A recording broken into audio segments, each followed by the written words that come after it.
bid you welcome.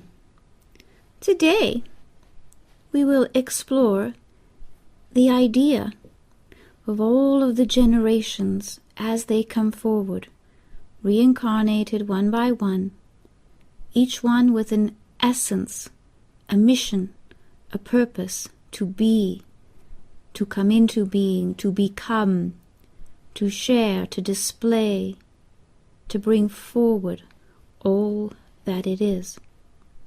You see, souls arrange themselves to serve the generations of man, the generations of mankind. As a soul chooses to evolve, it arranges itself almost as if you could imagine energies lining up into a pattern, so that although every age and every lifetime is original and unique and perfect in its alignment at times, they can in fact be perfectly planned generations in advance, lifetimes in advance. Lifetimes can be lived in series. It can be a series of 1 or 2 or 3. It can in fact be a series of 12, and more than that under unique and exceptional cases as well. As a soul begins to arrange itself, to align itself into its pre-birth schedule, all manner of criteria must be met. For life is, after all, purposeful. It must be this above and before all other things. What makes a lifetime purposeful? Again, as we have explored through other topics, it is not what one does or is compelled to do in a lifetime that gives life purpose. In fact, it is life that gives purpose to life, and it is purpose that gives more life or additional purpose to life. These two partners are inseparable, inextricable from each other. They serve and align one with the other, so that a purpose is enhanced when there is more soul participation in a lifetime. How then is one lifetime more purposeful than another? When the soul is more engaged in the purpose of the lifetime. How does one become or come to have a purpose that is more engaging than another? By devoting oneself in the life previous. In the life previous. Therefore, if you like, one way to consider it is that there is merits, degrees earned, if you like, during one life, and they are repaid in the next life, just as you might imagine that certain debts could be accumulated in one life. Well, these too must be paid at some point. The price is never too high. It is always just. In fact, it is just because it is the soul itself that adjusts either the debt to be paid or the path, the dharmic path, or the treasure that is to be repaid in the next life as well. And that is why, try as you may to align many lifetimes together, until the life is truly engaged and lived and purposefully evaluated, it cannot be completely assessed what you will be in the next life or how that will come about. It is decided not in the moment but throughout the course of a lifetime. It is a cumulative effect. It builds and draws upon life itself. And yes, matter of fact, lifetimes can be altered and changed moment by moment. For instance, if you have had a difficult lifetime, or the first 3/4 of the lifetime have not gone according to plan, or those things have not gone in your favor, or perhaps the decisions that you have made have not been favorable ones, does it mean that, oh dear, well, there's only 1/4 of this life to go now, may as well not bother, guess I'm in for the long haul? No, you cannot see nor say what a soul assesses nor determines is the pivotal moment in a lifetime. At times the pivotal moment comes with the first breath. At times it is with the last. It is with the first realization or the last realization. Has little to do with how many times you have said, please and thank you, and here comes a shocking one as well. Sometimes, not always, sometimes it matters even less whether you have just the right amount of love and compassion for your fellow traveler or not. Each soul measures the life. It is measured in a way that only the soul's light knows, for remember, it is a cumulative path, made not only in this life, but in the previous life, and sometimes in ones before that, if there is a consecutive pattern that has been developed. In this way, then, you, what you are, your soul, your essence, your purpose, the spirit that brings all things forward, these determine what will happen, what you will choose, what you will become in this life or the next. The frequency that you will have at birth, next time, at death or transition, all of this is carefully crafted by the soul. It may appear to you to be of accidental proportion. Not so. But even if we will argue that point, even accidents then are orchestrated by the soul, or at the very least approved by them. All things then being purposeful, you now find yourself in a life that you and your soul chose. It is not a life that you stumbled into. It is not a life in which you accidentally found yourself here, regardless of what sexual patterns you believe that those that brought you into this world may have found pleasurable on one or more occasions. You are here in this body because it suits you. It suits the purpose. It suits the soul. It suits the orientation and all else associated with this life. Can some of these items be changed or exchanged? Oh yes. In fact, as you have seen, a sexual orientation or a body can be altered or changed or transfixed, or what it is. Many different aspects can be changed in this life. And of course, although it is not our topic for today, I will tease and tantalize you and perhaps say that there are other times going back into the history of the earth that were more advanced than this one, when a good deal more aspects could be changed. In fact, complete exchanges of certain organs and such in much more pleasurable ways than what is brought about in the bodies now. And a complete change even of a personality and certain dynamics when that was in order as well. And so to combat an addiction, for instance, well, even that was more easily accomplished then than it is now. But of course, each life, each array, each energetic vibration, each rung on the ladder has its own way to display itself, bringing about the highest vibration for the being and the soul and for all concerned. For the purpose of our discussion today, it is to bring about what is seen. In essence, what does the soul see through the eyes of the human? A fascinating topic, would you not agree? What does the soul see? From where does it see? What is its purpose in each particular generation that it passes, or in fact through each decade of life that it calls to itself and therefore displays for itself? What does the soul have to gain? What is the purpose day by day, year by year, of each generation, of each decade of life? What does the soul have to gain? Well, we begin then. First we will see, what does the soul see through the eyes of a newborn? Here is a new life. Here is a brand new life, just out of the womb. Just out of the womb of creation. Remember that. Remember that out of the womb one comes out of creation into the world. Yes, out of the mother's womb as well.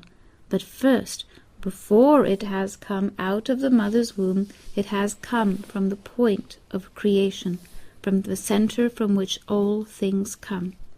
Do all things come from this center of creation, all animals and plants and like that? In a manner of speaking, yes. However, there must be a certain consciousness that is achieved, an ability to evolve one's own consciousness, and then there is a different aspect of creation that lends itself for that. On this planet, then, it is only humanity that comes from the center, from the heart, from the womb of creation, from there into the mother's womb, from which life continues to develop then. The same is not true of the plant kingdom, nor the mineral kingdom, nor the animal kingdom, because the consciousness is developed, but to a different degree, to a different vibration, and not to the degree that it can choose to evolve on its own.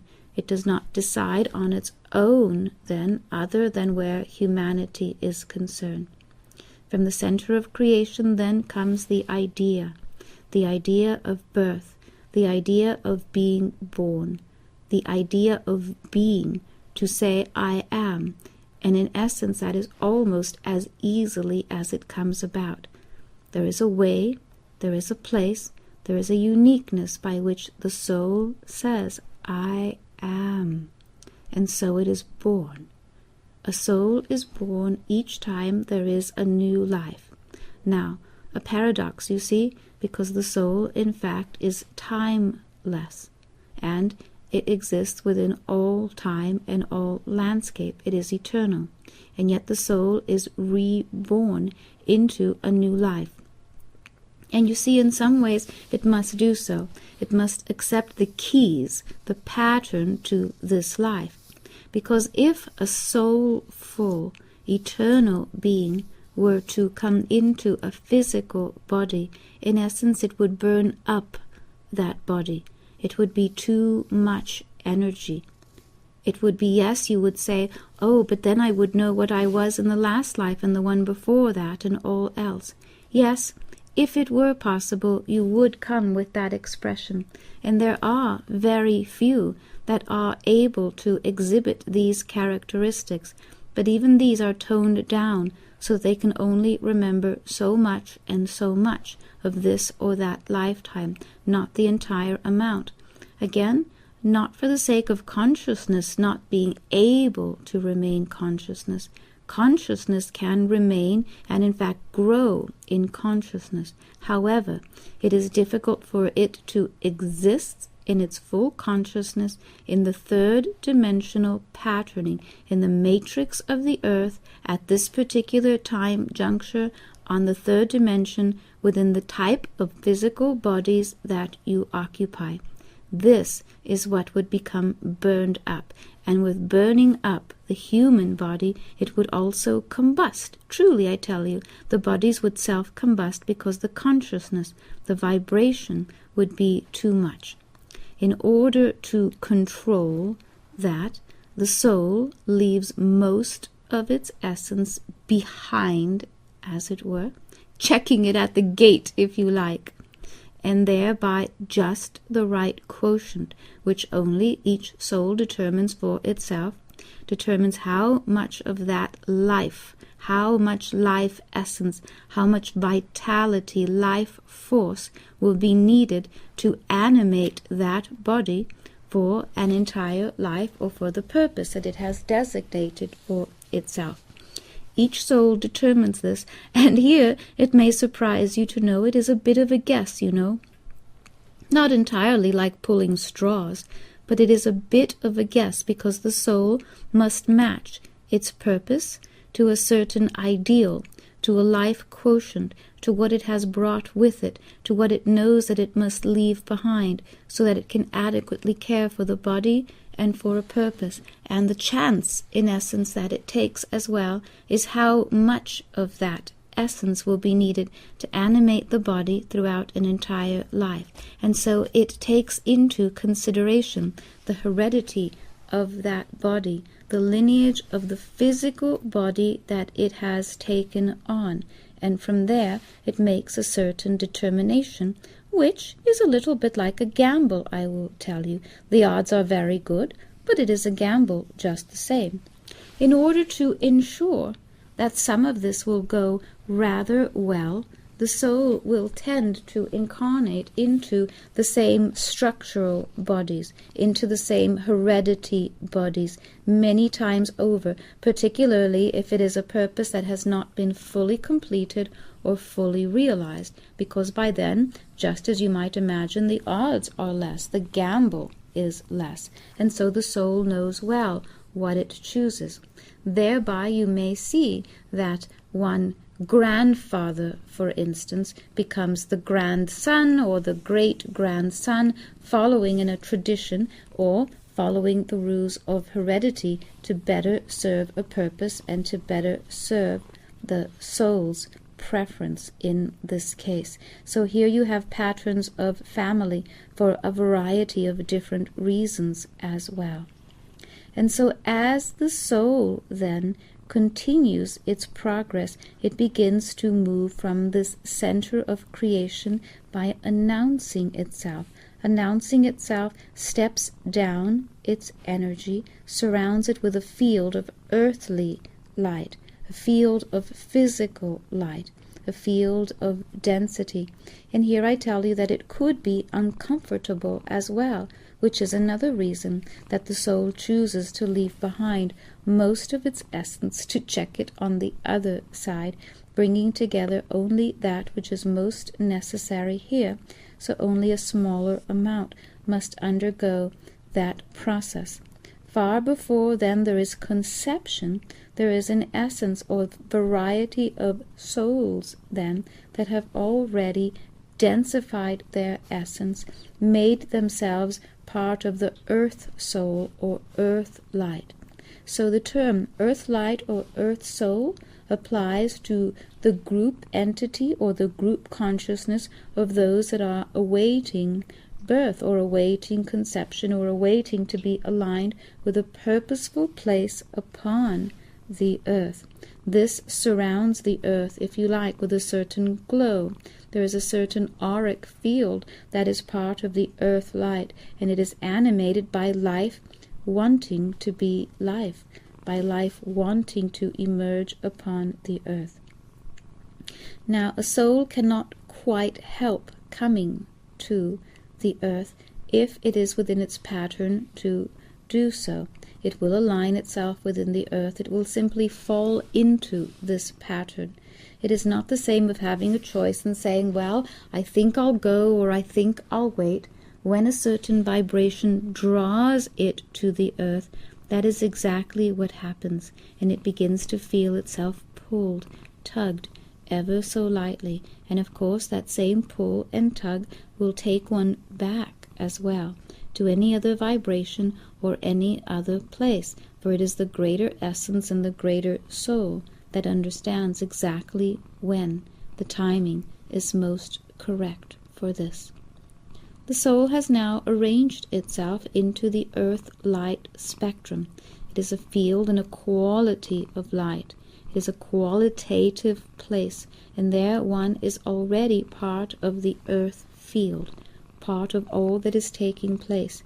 Now, this is still a somewhat timeless place, and here souls can exist for a very long time, too long by your standards if we were to name the years, which can be anywhere from, well, as little as 6 months to 1 year, for as many as several thousand years. It can exist in that earth light place, and it would not seem a long time to the soul, because the soul is not counting time, it is not measuring time, it is actively working or becoming or discovering. It is existing in many different levels, many different planes at once, and at the same time, little by little, it is being drawn into the earth's qualitative field, by which eventually there will be an energetic match, a conception that takes place not only at the point or center of creation, but one that is found within a match within earth, the center of the earth, from which then union takes place. It may seem to you that the union takes place between a man and a woman, or the masculine and the feminine, the egg and the sperm. In essence, the union always takes place in the center of the earth, and then the union, the physical union, takes place. For as you know, all things are truly energetic, and from that energetic place they then become physicalized. So a physical conception, even that is not the point of conception, it is the physical moment or the concept, the perfect or divine timing by which a physical reality or an essence has merged with another. And so the center of the earth also then is responsible for life creating life, life making or bringing life. And then from there is the conception, the physical conception, and energies being perfect as they are, magnetic as they are, and as the earth is, conception begins to draw to itself some of the ideal forms associated with that. Imagine that. I wish to say to you that at times, not always, but at times, there are a few different souls or soul essences that would be a perfect fit for a certain conception, you see?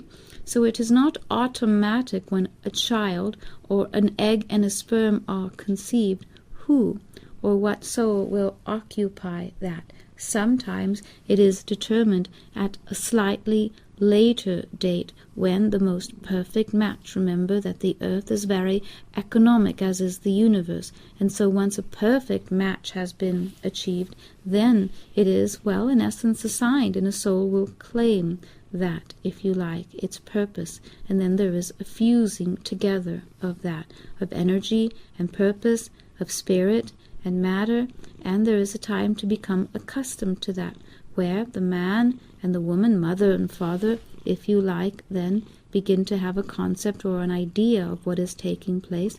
Usually this takes place even before there is any knowledge on the physical parts of that a pregnancy has taken place. All of this then is essence, it is energy, it is pure energy as a matter of fact. Once all of this has taken place, the process continues then. It is a process of, well, unfoldment from one side and then more of a folding from the other. The soul must then continue to condense itself, condense its energy, and this is not an easy nor a pleasant process sometimes.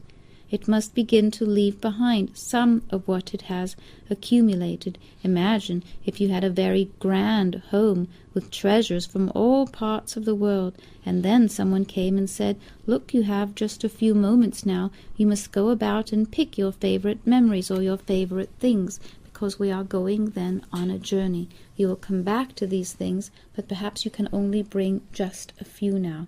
And in essence, that is when the soul begins to form a purpose.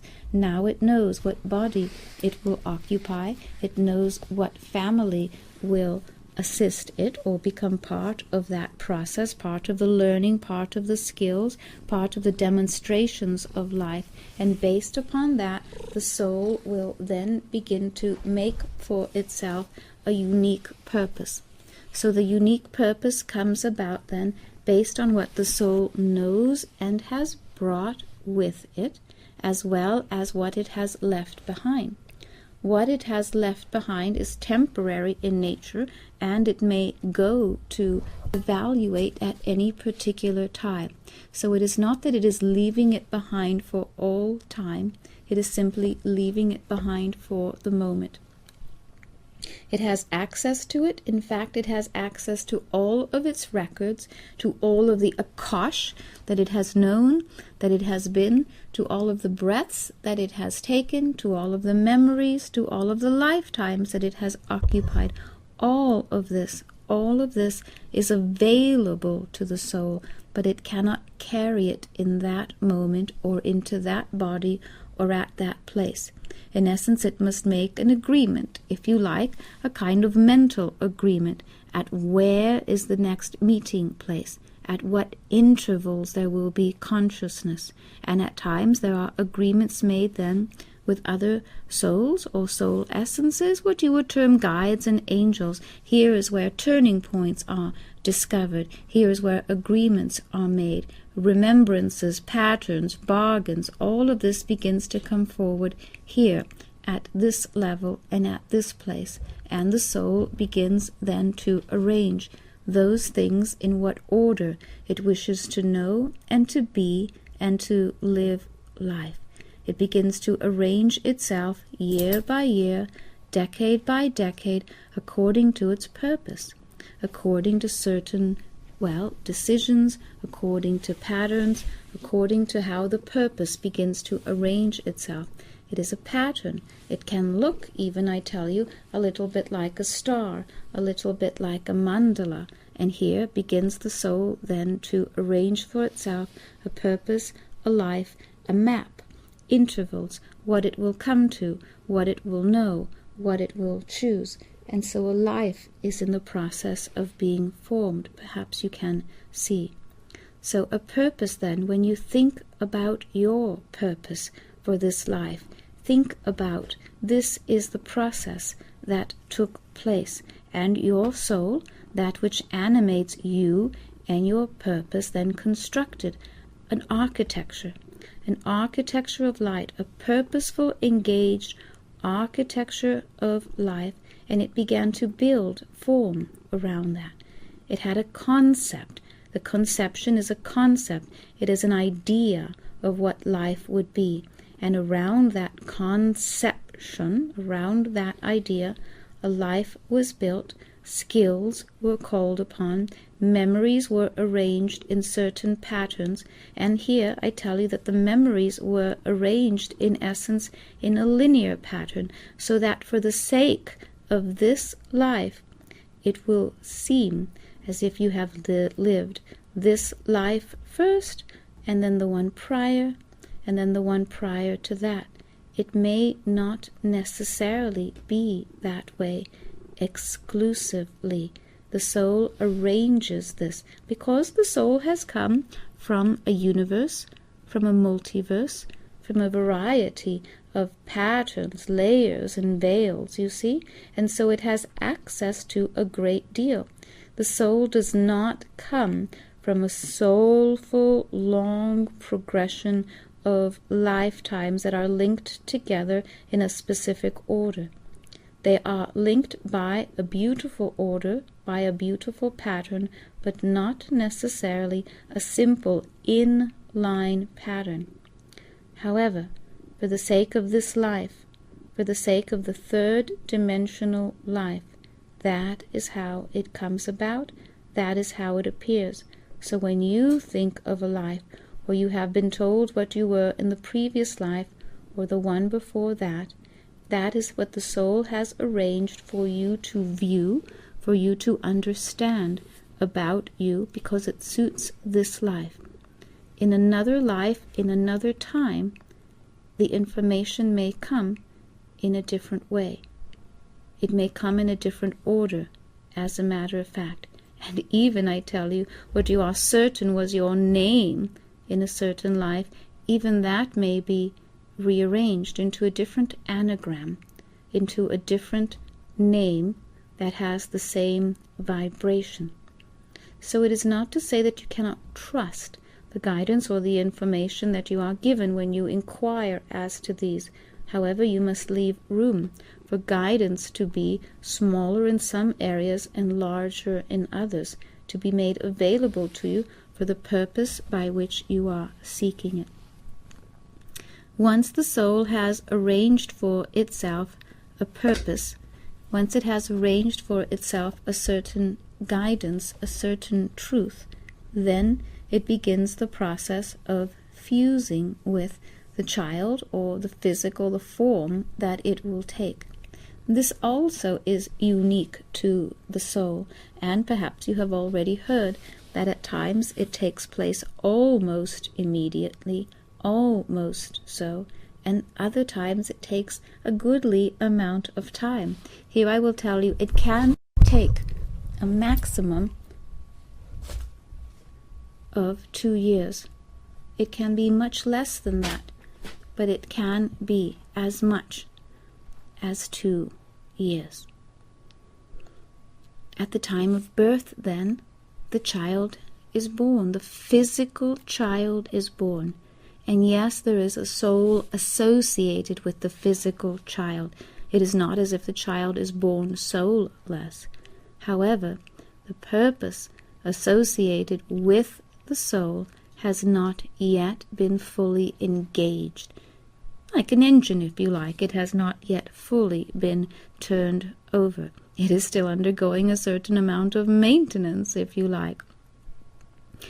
The soul, however, has already chosen and engaged with, then, the idea of the body and the family and the form that it has chosen.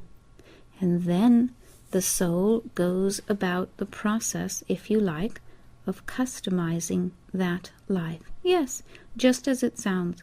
The soul claims the life of its own, and depending upon the vibration of the soul, and here there is a great deal of variety as well, depending upon that vibration, the soul then begins to work with the DNA of the child that it will become. And again, only according to the ability of the soul. A very advanced soul can change a great deal about a body or a life, or program it, if you like, to do this or that, or to change almost automatically at a certain age. It can program the DNA to become more active or less active at certain particular junctures or triggers of life, as life is arranged. Not every soul is able to do this, and as a matter of fact, some take just what they get.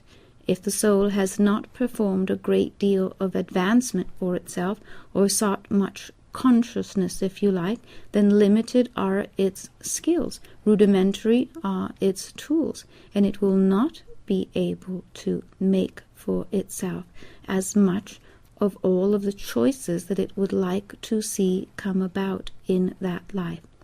So here you would have a life then that falls into, well, more pitfalls than another, if you like, or is met with more surprises than another, or is a little bit less able to manage one degree or segment of life than another.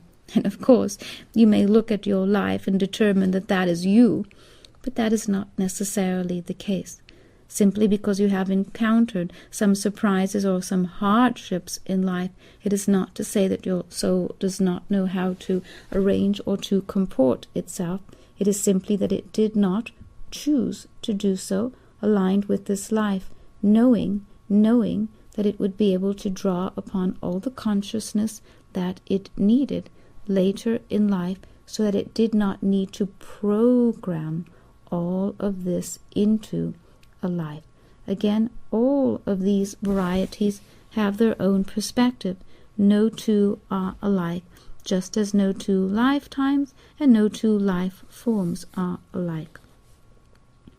Once the essence of the soul has then determined for itself a purpose, then it begins to work with the DNA, as we have said, and then that leads to being able to create a certain life path.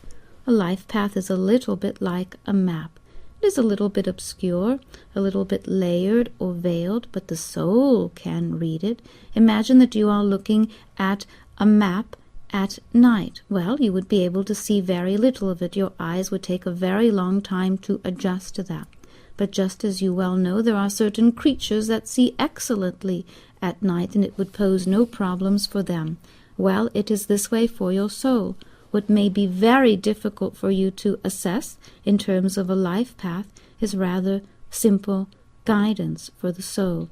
So the soul begins to arrange itself, a little bit like you would arrange shuffled cards into a certain order, and the order makes sense, if you will, to the soul.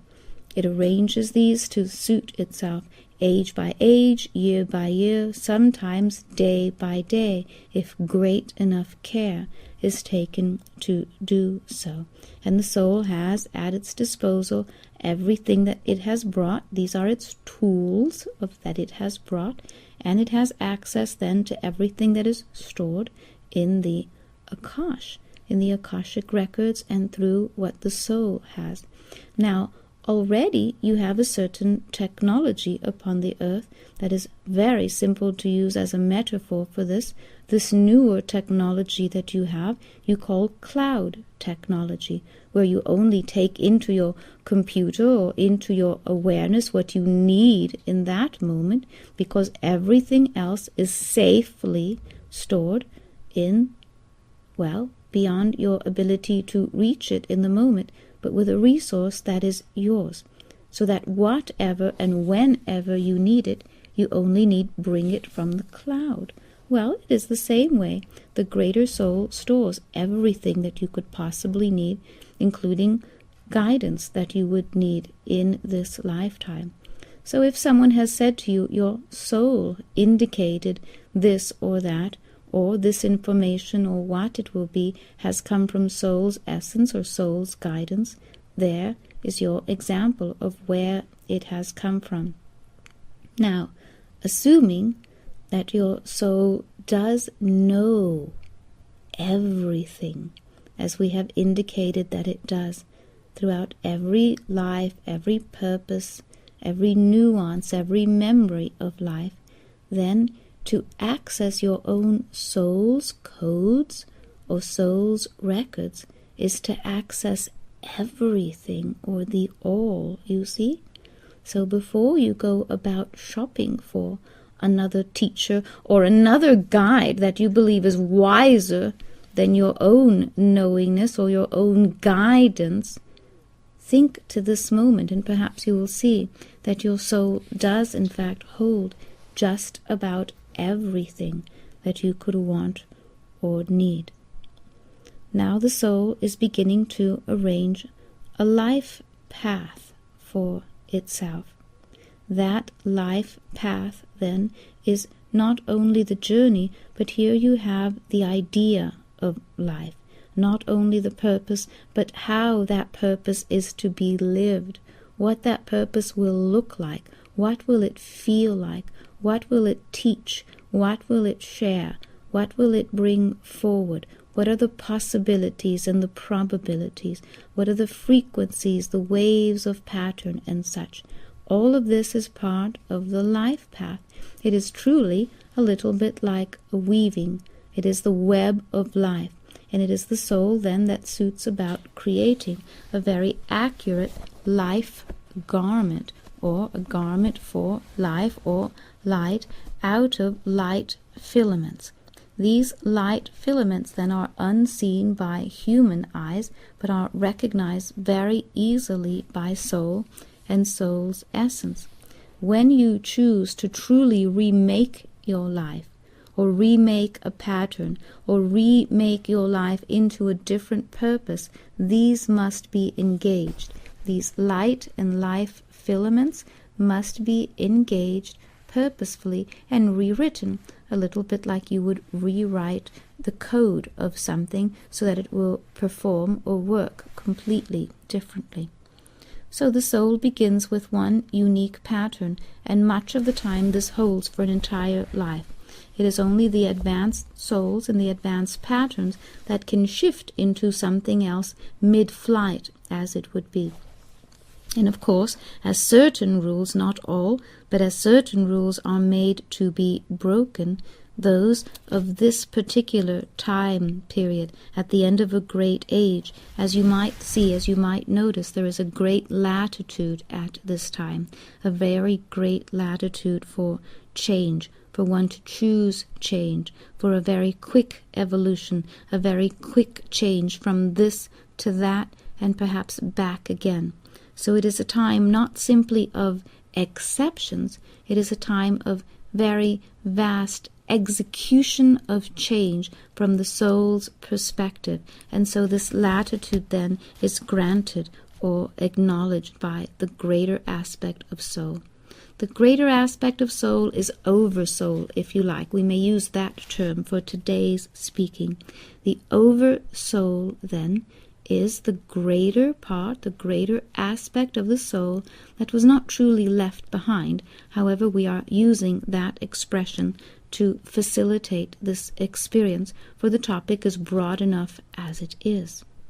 Now, the soul that has animated its purpose, worked upon its life path, changed or altered DNA, left triggers or patterns, breadcrumbs if you like, for itself, now sets aside attuning itself, literally attuning itself to as much as it will encounter in this life. This is a type of predictive essence, and it is what leads you to have your déjà vu experiences when you do ultimately have them. The soul goes about then placing certain nuances, certain memories. It goes about studying to the most part, as far as it can see in that darkened map, as much as can be arranged, whom it will see, who will be its friends, who will be its allies, who will be its enemies, who will be its parents, what other family members will there be, how will these dynamics play out. The patterns are laid into place, not what will happen, but if you like, they are in fact the laws of probability. They are the laws of possibility, and so the soul does its best to memorize as many of these as possible, to locate them within its being. Imagine then that you are going on safari or on a camping trip, and there you have in your pants and in your jacket pockets a great many pockets, and so in each different pocket you put a certain memory, placing them, memorizing the placement of exactly where it is, hoping that when you truly need that item, in this case a memory, you will have it. It will be accessible to you. You will know what to do with it or what it means. But of course, remember that at some point, at a certain point, the soul, every soul, in fact, must immerse itself into the density of the dimension of which it is joining. And so there is the forgetting, what you might term the valley of forgetting or the journey of forgetting, or like that. And we will speak of the purpose of this as well. It is similar to that of the body, that we have said that if you have too much essence, the body will burn. Well, in the same way, too many memories of being or doing or knowing, and the life path itself, the DNA itself that you are working with at this time, could not truly arrange itself, and it would become a bit too much. And that which you believe that would be to your credit or to your betterment, in essence, is just the opposite, and proof is round and about you all your life. Now, the soul then arranges itself, all of the patterns that it can memorize or integrate into its map, remembrances, memories, triggers, patterns, all that it believes will help it. These are tools, after all. They are tools for life, or tools for living well, or for discernment later on, for discovery, for enhancement of purpose. How much of this can be done? Again, it is determined by the last life, or by those factors that the soul has arranged to bring with it this time. The more qualitative the soul has arranged itself, in other words, the more that it can remember, or the more vibrational frequency that it has attained, specifically in the prior life, but in others as well, but most specifically in the prior life, that gives it access to more memory or more room, a higher vibration. If you like, another metaphor, that you have a more advanced computer that works more quickly, stores more information, retrieves it for you more quickly. So it is this way for the soul. It is able to do all of this, find the patterns quickly, identify their meaning or purpose in one's life, bring it about or set it aside or what it will be. And again, each soul is able to do this. The quantitativeness leaves little amount to choose from, and so these memories fade very quickly. Quantitative means that there have been many lifetimes or many attempts at a certain achievement, at a certain ideal. And so a soul that has attempted to learn a particular faculty, a particular subject, to master a particular paradigm or what it will be, if it has accumulated not the qualities associated with this discovery or this learning process, but instead many lifetimes associated with the attempts, but only unconsciousness to show for it, then at least as far as that particular subject is concerned, then there will be less consciousness, less awareness, so that that particular subject or course of study becomes a little bit more difficult to achieve. So with more quantitative attempts, if you like, it is not becoming easier. In fact, it becomes more difficult until it seems truly as if one is blindfolded and stumbling about. The quicker one brings about, then, a study, a course, a life to completion, to true completion of ideals, the more that can be known or discovered in the next life. In essence, a soul invests in itself. Again, for those that have had quantitative experiences that are brought, then most of the memories are lost. Where did they go? Well, they do not go anywhere, but the soul enters the third dimension from a more dense place. The third dimension is not simply one. It is not the same third dimension for all concerned. In fact, there are many different layers or densities within the third dimension as there are within other dimensions. According then to the soul's essence or achievement or vibration, it enters human density or destiny, if you like, from certain gates or places or awarenesses, and even this brings about an association with chakras. It enters through a certain chakra into the body, associated with the purpose that is most aligned with what it must learn. And this is the gift of the soul, if you like, to facilitate that. It is the final gift of the soul to allow the beingness, this soul essence, to enter the body or the astral plate of the body through the chakra that is the lightest, that is the most beneficial, that is the healthiest, that is the most aligned with the greater purpose of this life. And accordingly, the more that is achieved in this or one life, the same is true upon the exit of the body then as well. Exiting the body through a lighter density, a lighter chakra, or if you like, with less pain and suffering would be one representation of that as well. Of course, the soul and the personality later orchestrate this together, and it is not simply that a quick or painless death has come to a higher vibration, although there are correlations that can be drawn in this regard too. The higher the frequency of the soul, then, the quicker and the easier the entry into the body and into the life through the higher densities of the third dimension.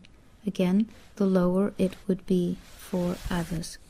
Now, as the soul then begins to truly prepare to embody the body, to ensoul the body, and to then enter, there is a process almost as if you might imagine something that turns itself inside out and backwards all at once. It turns away from itself. Now hear this. The soul turns away from itself. It turns away from the light. It turns away from itself folds itself into the light, and that folding makes the light more dense. Imagine that you have a translucent sheet of paper, but you fold it several times. With each fold it becomes more opaque. It is the same way with the soul. First, it turns away from itself.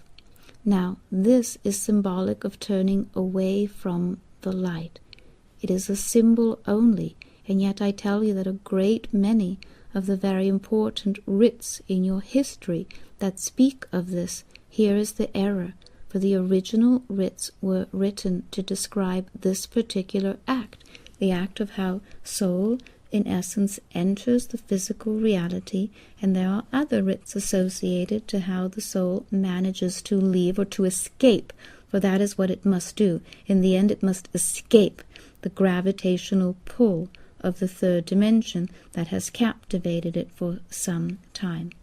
The soul turns away from itself, and as it does so, it forgets. It forgets the other essence. It forgets where it has come from. It forgets how it has designed its life. It forgets all things associated with other lifetimes and purpose. It turns away from itself. It turns away from the light.